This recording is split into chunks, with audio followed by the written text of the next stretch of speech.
నమస్తే, welcome to టీఎస్3 news. నేను సృజన. విమర్శలు వస్తే చాలా మంది దర్శకులు మౌనం వహిస్తారు, మరికొందరు కోపంగా స్పందిస్తారు. కానీ కల్కి దర్శకుడు నాగ్ అశ్విన్ మాత్రం విమర్శలను స్వాగతిస్తూ వాటికి తనదైన శైలిలో గట్టి సమాధానం ఇచ్చారు. కల్కి సినిమా ఫస్ట్ హాఫ్ చాలా నెమ్మదిగా ఉందంటూ వచ్చిన కమెంట్లపై ఆయన స్పందించారు. అసలు నాగ్ అశ్విన్ ప్రభాస్ హీరోగా అమితాబ్ బచ్చన్, కమల్ హాసన్, దీపికా పదుకొని ప్రధాన పాత్రల్లో తెరకెక్కిన కల్కి సినిమా ప్రపంచవ్యాప్తంగా భారీ విజయాన్ని అందుకుంది.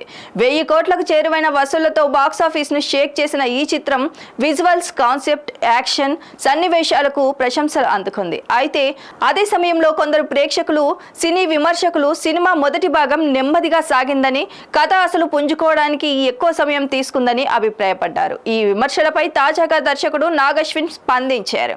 ఫస్ట్ హాఫ్ నెమ్మదిగా ఉందనేది చాలా మంది చెప్పిన కామన్ ఫీడ్బ్యాక్.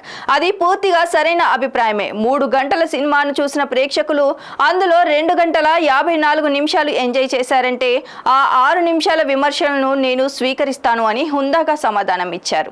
అంతేకాదు, ఇంత భారీ స్థాయిలో మైథాలజీ, సైన్స్ ఫిక్షన్ కలిపి సినిమా తీయడం చాలా పెద్ద సవాల్గా మారిందని ఆయన తెలిపారు.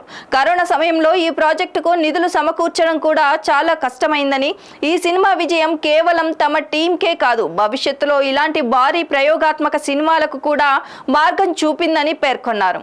నాగ్ అశ్విన్ సమాధానంపై నెటిజన్లు కూడా ప్రశంసలు కురిపిస్తున్నారు. విమర్శలను తిప్పికొట్టకుండా వాటిని అంగీకరించి మరింత మెరుగ్గా పనిచేస్తామని చెప్పడం దర్శకుడి పరిణితికి నిదర్శనమని కామెంట్లు చేస్తున్నారు. ప్రస్తుతం కల్కి 2 పనులు కూడా కొనసాగుతున్నాయి. రెండో భాగంలో ప్రభాస్ పాత్రకు మరింత ప్రాధాన్యం ఉంటుందని, కథ మరింత భారీ స్థాయిలో సాగుతుందని నాగ్ అశ్విన్ ఇప్పటికే సంకేతాలిచ్చారు.